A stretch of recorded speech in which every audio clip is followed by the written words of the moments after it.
صلوا علیہ وسلموا تسلیما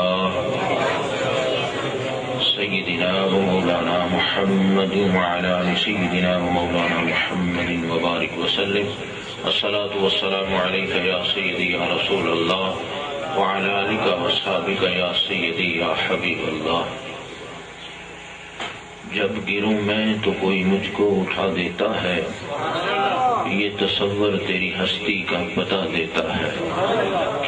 ڈالیاں جھومتی ہیں تیری ثنا خوانی میں، پتا پتا تیری مدحت کی ہوا دیتا ہے۔ جز تیرے بگڑی بنا سکتا ہے کس کی کوئی، ہاں مگر تو ہی جسے اذن عطا دیتا ہے۔ کیا ہی اعزاز ہے اور کیا میرا نصیبہ یا رب، اپنا محبوب مجھے رہنما دیتا ہے۔ اوراق پہ طوبہ کے فرشتوں کی نگاہ میں، کس شان سے منقوش ہوا نام محمد۔ تکبیر میں، کلموں میں، نمازوں میں، اذان میں، ہے نام الہی سے ملا نام محمد۔ اور دن حشر کے جنت میں جائے گا بلا ریب، تعظیم سے یہاں جس نے لیا نام محمد۔ اور ملا آپ کا جب سے در پیر زندہ، مقدر ہوا اوج پر پیر زندہ۔ بڑے اطمینان و سکون سے ہمارے گزرتے ہیں شام و سحر پیر زندہ۔ یہ ہے آپ کے آستانے کی عظمت، جھکاتے ہیں سر تاج بر پیر زندہ۔ سمجھ کے یہ دامن کو پکڑا ہے ہم نے، وسیلہ ہے یہ معتبر پیر زندہ۔ بلا لیجئے اپنی چوکھٹ پہ مجھ کو، کرم ہو یہ بارے دیگر پیر زندہ۔ حبیب خدا کا رہے لطف دائم، خدا کا کرم آپ پر پیر زندہ۔ میں دو تاجداروں میں ایک بے نوا ہوں، ادھر شاہ منور ادھر پیر زندہ۔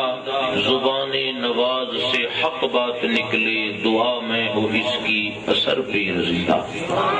حمد و صلاۃ کے بعد عزت و تکریم کے لائق علماء اکرام، نعت خوانہ نشری لسان، قرۂ اعظام، میرے بزرگ عزیزوں، ماں بہن اور بیٹیوں، بحمدہ تعالیٰ ثم بحمدہ تعالیٰ، اپنے برادر طریقت جناب صوبیدار عنایت صاحب اور ان کے صاحبزادگان جو میزبان محفل بھی ہیں اور بانیان محفل بھی ہیں، مبارکباد پیش کرتا ہوں کہ اللہ جل مجدہ نے انہیں اس قدر اپنے کرم سے نوازا کہ جہاں ذکر اللہ اور ذکر حبیب خدا علیہ تحیت و ثنا کی مبارک بزم سجائی، تو وہاں مجھے بھی شامل کیا۔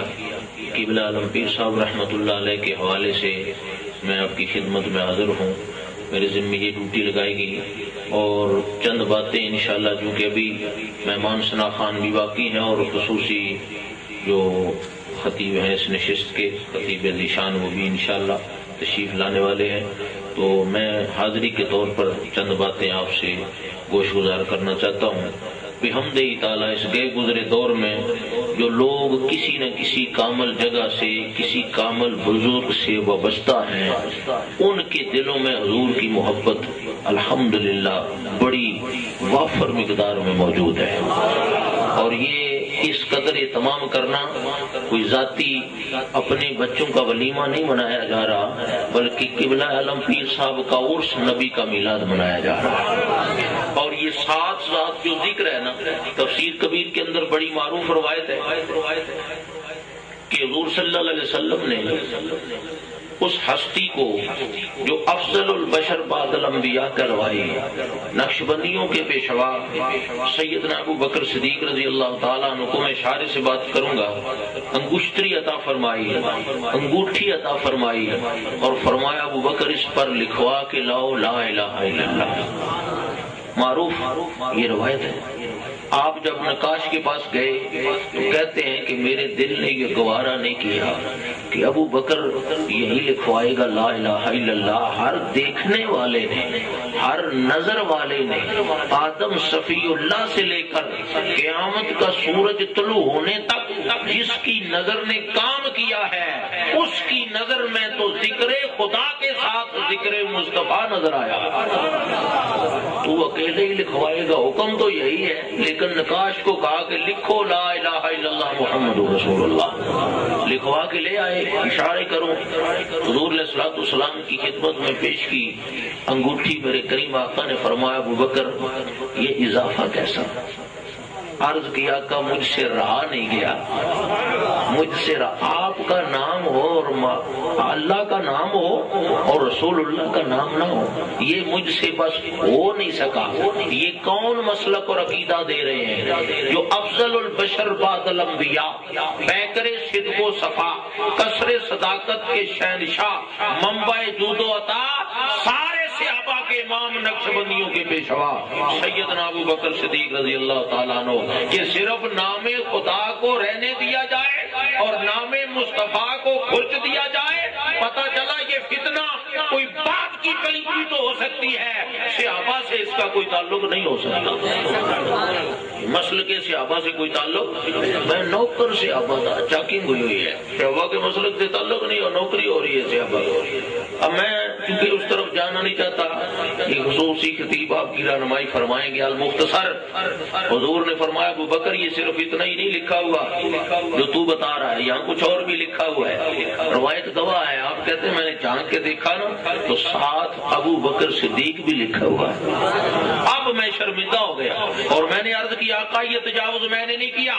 جب میں نے اپنا عذر پیش کیا، برات پیش کی کہ میں نے یہ نہیں لکھوایا، تو ساتھ ہی روح الامین حاضر ہو گئے۔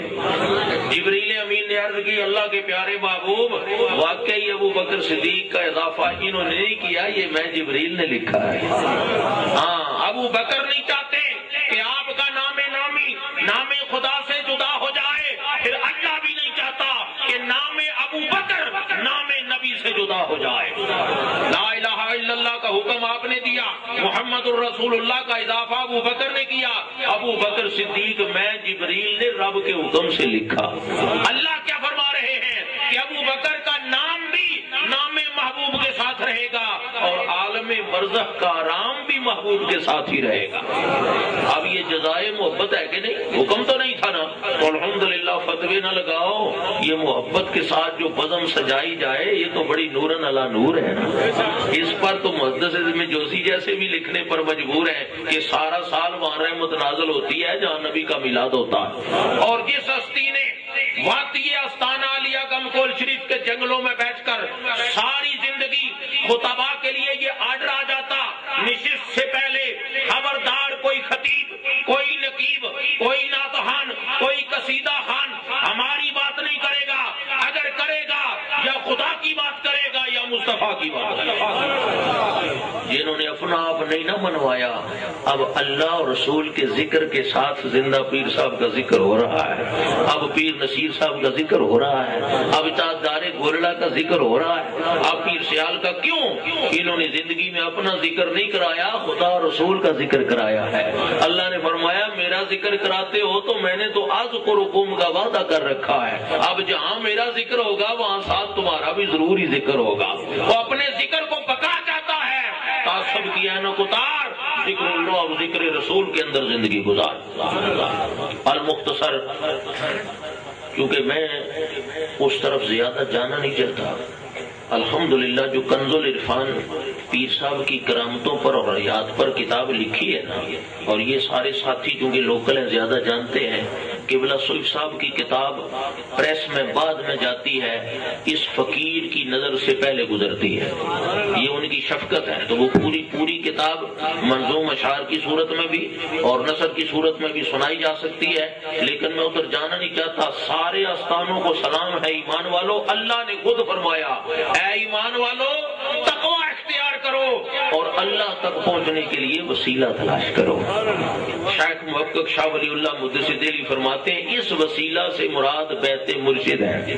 بیت اعمال اپنی جگہ، وسیلہ اس میں کوئی شک نہیں۔ قرآن پڑھیں گے تو قرب خداوندی کا سبب ہے، تو قرآن کا پڑھنا جب قرب کا سبب ہے تو جس استاد نے قرآن پڑھنے کے لائق بنایا ہے وہ استاد بدرجہ اولا سبب ہے کہ نہیں؟ تو عمل اگر سبب ہے تو جس شیخ کامل نے روحانی توجہ سے ہمیں عمل کرنے والا بنایا ہے وہ بدرجہ اولا سبب ہے، اور یہ سارے اسباب جس ہستی کے صدقے میں ہے وہ نبی کی ذات سب سے زیادہ وسیلہ اعظم کا درجہ۔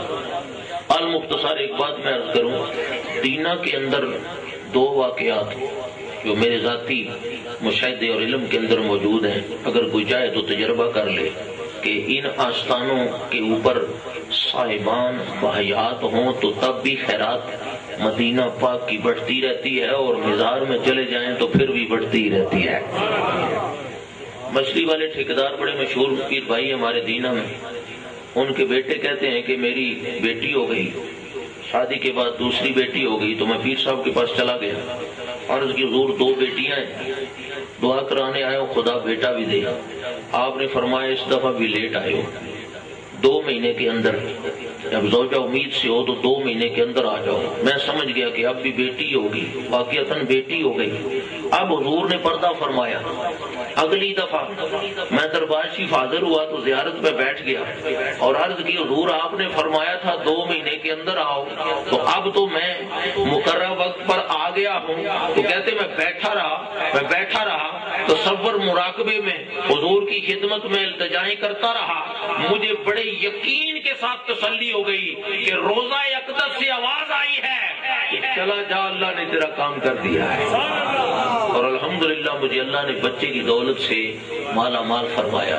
ایمان والو یہ کرامتیں ہماری بیان کی ہوئی نہیں، الحمدللہ قرآن ولیوں کی کرامتیں بیان فرما رہا ہے۔ یہ جو آصف بن برقیہ کا تخت بلقیس آنکھ جھپکنے سے پہلے لانا، یہ قرآن نے کرامت بیان کی ہے کہ نہیں بیان کی ہے؟ اور یہ مریم سلام اللہ علیہ کے حجرے کے اندر بے موسمہ تازہ پھل کا آنا، یہ قرآن نے کرامت بیان کی ہے کہ نہیں کی ہے؟ تو الحمدللہ اگر ان ولیوں کی کرامتیں قرآن بیان کرتا ہے تو جس طرح سارے انبیاء میں حضور علیہ الصلوۃ والسلام افضل و اعلیٰ ہیں، اسی طرح حضور کی امت کے ولی ساری امتوں سے افضل و اعلیٰ ہے۔ دینے کے اندر پنڈ جاٹا ایک قصبہ ہے، ملک کا ساتھ ہی سارے لوگ زیادہ تر جانتے ہیں۔ ایک نوجوان بچہ سردی کے اندر ہائی ٹمپریچر، بی پی کا مریض، شدید سردی میں پنکھا لگا کے سوتا ہے، چادر نہیں لیتا، کوئی سویٹر نہیں پہنتا، ڈاکٹر بے بس، انٹرنیشنل شفا ہاسپٹل سے بھی ڈسچارج کر دیا گیا، سمجھ نہیں آ رہی جی کیا بیماری ہے۔ تو مجھ تک بات پہنچی، الحمدللہ میں خود فقیر لے کر اسے دربار عالیہ گمکول شریف گیا۔ یہ ڈاکٹر کے پاس جاتے ہوئے کبھی کسی نے نہیں روکا، حالانکہ ڈاکٹر نے لکھا ہوا ہے وہ شافی، شفا دینے والا وہ ہے۔ کبھی کسی صاحب عقل نے اعتراض کیا جب شفا اللہ دیتا ہے تو نے فیس کس چیز کی لی ہے کہ نہیں؟ دوائی بھی نہیں دی، یہ میڈیکل سٹور سے لینی ہے، اور یہ جو پیڈ چھپایا ہوا ہے یہ بھی کسی ایڈورٹائزمنٹ والے، کسی میڈیسن کمپنی والے نے چھپوا کے دیا ہے، تو فیس کس چیز کی لی ہے؟ فیس بھی دے دی ہے، نسخہ بھی لکھوا لیا ہے، شفا دینے والا اللہ ہے۔ تجھے شرک یاد نہیں آیا؟ وہ جسم کی صحت کے لیے ڈاکٹر اور اس کی دوائی کی اگر ضرورت ہے تو روح کی صحت کے لیے بھی کسی روحانی معالج کی ضرورت ہے۔ شفا ادھر بھی اللہ دیتا ہے، ادھر بھی اللہ ہی دیتا ہے، لیکن اس نے فرمایا وَابْتَغُوا إِلَيْهِ الْوَسِيلَةَ، مجھ تک پہنچنے کے لیے وسیلہ تلاش کرو۔ لے گیا میں اس کو، سخت سردیوں کے دن، دسمبر جنوری کا مہینہ، کار میں بیٹھے ہیں، اس نے کہا جی شیشے کھول دیں۔ اور کیسے کھولے جا سکتے ہیں دسمبر جنوری میں؟ کار تیز سپیڈ چل رہی ہو 100 کلومیٹر کی رفتار سے۔ میں نے کہا جی پچھلے کھول لیں، اگلے تو نہیں کھولے جا سکتے، کیونکہ پیچھے بیٹھا تھا، گربان کھلا ہے۔ اب کون کہے کہ یہ ایسے کہہ رہا؟ گربان کھلا ہے، شیشے بھی کھلے، سارے راستے میں بڑی پریشانی۔ اشارہ صرف کروں، دربار عالیہ گمکول شریف پہنچے، 12-1 بجے کا ٹائم، دھوپ دھوپ نکلی ہوئی، ہم نے اپنی چادریں اور سویٹریں اتار دی کہ اب دھوپ جو نکلی ہوئی ہے، گرمی محسوس ہو رہی ہے۔ وہ جب وضو خانے پہ بچہ گیا نا وضو کرنے کے لیے، اپنے باپ کو مخاطب کر کے کہا ابا جی مجھے کوئی چادر کمبل دے نا، مجھے سردی لگ رہی ہے۔ اس کا باپ میری طرف آیا، آنکھوں میں آنسو تھے، کہا مولوی صاحب میرا بچہ ٹھیک ہو گیا ہے، شدید میڈیسن کی موجودگی میں اس نے سردی کا تو نام ہی کبھی نہیں لیا ہے، یہ تو رات کو پنکھے لگا کے سوتا ہے، اب دھوپ میں سے سردی لگی ہے تو ٹھیک ہو گیا ہے۔ میں نے کہا ابھی تو اس فضا میں آیا ہے، ابھی تو اگلے بڑے مرحلے باقی ہیں، ابھی مزار کی حاضری باقی ہے، حجرے کی ملاقات باقی ہے، دم دعا اور تعویذ باقی ہے، شفا والا لنگر کھانا باقی ہے، سارے مراحل سے گزرا تو پھر مجھے بتانا۔ وہ آج بھی ڈاکٹر اس بات پر معترف ہے، جو مریض لائق علاج نہ رہے تو پھر ڈاکٹر کہتا ہے اب دوائی اثر نہیں کرتی، اب دعا کریں، کہتا ہے کہ نہیں؟ اب انہیں پتا ہے کہ دعا اب بھی اثر رکھتی ہے۔ تو الحمدللہ یہ دعا والے کامل لوگ ہیں۔ میں ایک متفکر حدیث کی طرف اشارہ کروں، میں نے خود بانی محفل سے پوچھا کہ چونکہ مہمان باقی ہیں تو میں نے تو حاضری لگوانی ہے، تو جس قدر میں چاہتا تھا اسی قدر انہوں نے بھی رائے دی کہ واقعتاً تھوڑی سی چند منٹوں کی حاضری ہو جائے۔ مسلم شریف باب التوبہ میں یہ روایت موجود ہے، متفقن علیہ بھی کہلواتی ہے۔ حضور علیہ الصلوۃ والسلام نے خود بیان فرمایا کہ بنی اسرائیل کا وہ شخص جب 100 آدمیوں کو قتل کر چکا تو پھر توبہ کی یاد آ گئی، ہے کہ نہیں؟ میں آگے چلا گیا، 99 پر بھی آئی لیکن میں بچنا چاہتا ہوں طوالت سے، اب 100 قتل پورے ہو گئے، اب چاہتا ہے میں توبہ کر لوں۔ تو پھر کسی درویش نے راستہ بتایا کہ فلاں بستی میں چلا جا جہاں اللہ کے ولی رہتے ہیں، جہاں اہل علم اہل عمل لوگ رہتے ہیں، وہاں چلا جا۔ اور نبی پاک علیہ السلام نے خود فرمایا، تردید نہیں فرمائی کہ اس شخص نے کتنے دور کا راستہ بتایا، یہ کیوں نہیں بتایا کہ یہ اللہ کی زمین ہے، اللہ ہر جگہ موجود ہے، تیری شارگ سے زیادہ قریب ہے، یہی جھک جا، یا اللہ مدد پکار، اللہ تیری مدد فرما دے گا۔ نانا میرے نبی پاک نے بلا تردید یہ حدیث ارشاد فرما کر ہمیں بتا رکھا ہے اللہ ہر جگہ موجود ہے، سنتا ہے، لیکن اگر توبہ کو قبول دیکھنا چاہتا ہے، مانگی ہو دعا کو مقبول دیکھنا چاہتا ہے، پھر کسی اللہ کے ولی کے آستانے پہ جانا پڑے گا۔ اب چل پڑا اس بستی کی طرف، چند قدم ہی اٹھائے تو موت آ گئی، ملک الموت آ گئے، ڈیوٹی کر لی، موت آ گئی، جنت والے فرشتے بھی آ گئے اور دوزخ والے۔ معروف حدیث ہے، آپ نے 12 سنی، میں 1-2 باتیں اشارے کے طور پہ عرض کرنا چاہتا ہوں۔ اب جنت والے بحث کر رہے ہیں، وہ ہے 100 آدمیوں کا قاتل، لیکن تمہیں نہیں پتا کہ یہ جہاں کہاں رہا تھا، جنت میں لے جائیں گے۔ اور جنت کے فرشتوں سے اگر اپنی حمایت کروانا چاہتا ہے تو پھر اللہ کے ولیوں سے تعلق جوڑ لے۔ کس بات پر حمایت کر رہے ہیں تمہیں نہیں پتا یہ کہاں جا رہا ہے، کس ارادے سے جا رہا ہے؟ ابھی پہنچا نہیں، بیعت کی نہیں، توبہ کی نہیں، زندگی غلامی میں گزاری نہیں، ارادہ ہی کیا ہے تو جنت کے فرشتے اتنے حمایتی بنے بیٹھے ہیں، تو جو ولیوں کی غلامی میں زندگی گزارے جنت کے فرشتے کتنی زیادہ حمایت کریں گے۔ اب دوزخ والے بھی اپنی ڈیوٹی کرتے ہیں، 100 آدمیوں کا قاتل ہے، کیسے چھوڑ دیا جائے، دوزخ میں لے جائیں گے۔ اللہ قادر ہے کہ نہیں؟ اللہ فرماتا فرشتوں بحث میں پڑھنے کی ضرورت نہیں، میں قادر ہوں، توبہ کا ارادہ کر لیا تھا لہذا میں نے بخش دیا ہے۔ ہو سکتا تھا نا، لیکن نہ، اللہ نے فرمایا زمین کی پیمائش کرو، پیمائش کرو۔ اور ہماری دوڑ ویسے نہیں لگی رہتی کہ آئے دن گمکول شریف جا رہے ہیں، آئے دن گولڑا شریف جا رہے ہیں، آئے دن پنگالی شریف جا رہے ہیں، سارے آستانوں کو سلام ہے نا، جہاں مرضی ہے جائیں، جہاں سے نبی کی شریعت نبی کی محبت کا درس ملتا ہے انہیں سلام ہے۔ اور یہ دوڑیں کیوں لگی رہتی ہیں؟ حدیث گواہ ہے، کہا اس کے اپنے گھر کی حیثیت بھی پتہ چلا جائے اور ولیوں کے در کی حیثیت بھی پتہ چل جائے۔ اگر یہ اپنے گھر کے قریب ہے 100 قتل اس کے ذمے دوزخ والے لے جائیں، اگر ولیوں کی بستی کے قریب ہے 100 قتل معاف ہے پھر جنت والے لے جائیں۔ یہ فضیلت ہی تو بتائی جا رہی ہے، اور کیا ہے؟ اچھا یہاں میں ایک بات عرض کروں، فرمایا پیمائش کرو۔ پیمائش اس لیے کی جاتی ہے کہ طرفین کو کوئی فرق نہ لگے، یہی بات ہے نا، تول کر۔ کبھی اندازے سے کسی نے کہا محبوب صاحب کہ ہو گئے جی 5 کلو آلو لے جائیں، کبھی کو ماننے کے لیے تیار ہے؟ نہ، تولیں تو تب پتہ چلے گا، پیسے لینے ہیں تو تول کر دیں۔ قربانی کا حصے دار اگر متفق بھی ہو کہ اندازہ کر لو میری طرف گوشت کم آ گیا تب بھی خیر ہے، نہ فقہا نے کہا نہیں کر سکتے اندازہ، تولو تاکہ کسی کو فرق نہ لگے، توپا تولا اور ماپا تب جاتا ہے کہ کسی کو فرق نہ لگے۔ مولا فرشتوں کو کہتا ہے پیمائش کر، اور ادھر زمین کو کہتا ہے سکڑ جا۔ ادھر ولیوں کی طرفداری بھی ہے۔ اچھا اگر اللہ ہی ولیوں کا طرفدار بن جائے تو پھر ان کے فتوے کدھر جائیں گے؟ ہاں جی یہ تو پہلے ہی مردار ہیں تو اور مردار ہو جائے۔ وہ عداوت فکر ہے، اللہ خود ولیوں کا طرفدار بنا فرمایا زمین سکڑ جا، تجھے نہیں پتا؟ اچھا پوچھ کر تو دیکھے نا مولا، تو عادل ہے، عدل کرتا ہے، جب انصاف کرتا ہے تو پھر زمین کو کیوں کہتا ہے کہ سکڑ جا؟ فرمایا عدل کرتا ہوں لیکن ولیوں کے غلاموں پر فضل کرتا ہوں۔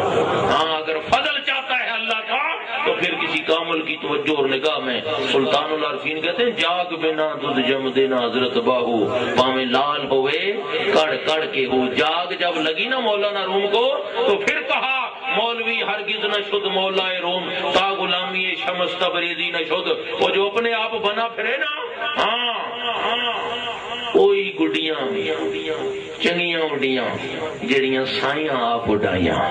ہاں تو جب کو مولوی بنائے گا نا تو پھر مولوی بنے گا، پھر بات بھی لوگوں کو اچھی لگے گی، خود ہی بنا پھرے گا، کہتا رہے گا قریب قریب آؤ نا دین کی بات ہوگی، کوئی سننے کے لیے تیار نہیں۔ اور جب کامل کے علم سے کوئی کسی کامل کی توجہ سے بات کرے گا تو پھر بات جو دل سے نکلتی ہے اثر رکھتی ہے، پر نہیں قوت پرواز مگر رکھتی ہے۔ ایمان والو الحمدللہ ثم الحمدللہ بڑا پرفتن دور ہے، لیکن جو اللہ کے ولیوں کے آستانوں سے منسلک ہیں جتنی مرضی ہے کوئی جدید تحقیق آ جائے ان لوگوں کے دلوں سے محبت رسول نہیں نکالی جا سکتی، بھلے کچھ بھی ہو جائے۔ کیوں نہیں نکالی جا سکتی؟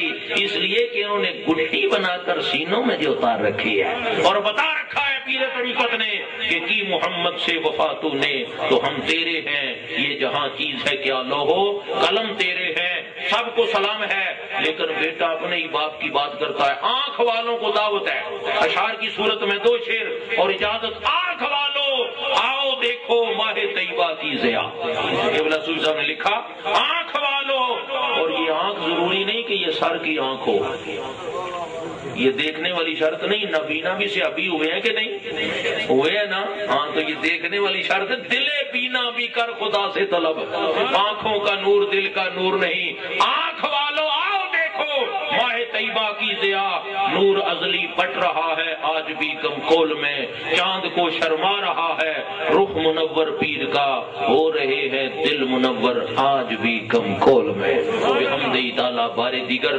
مبارکباد پیش کرتا ہوں اپنے برادران طریقت کی خدمت میں جنہوں نے اتنی عظیم شان بزم سجائی، مجھے بھی شامل کیا۔ اللہ ان کی اس کوشش کے مطابق نہیں اپنے فضل کے مطابق جزا برکت عطا فرمائے۔ وما علیہ الا البلاغ۔ احسن الجزاء فی الدنیا والآخرہ بجاہ النبی الکریم۔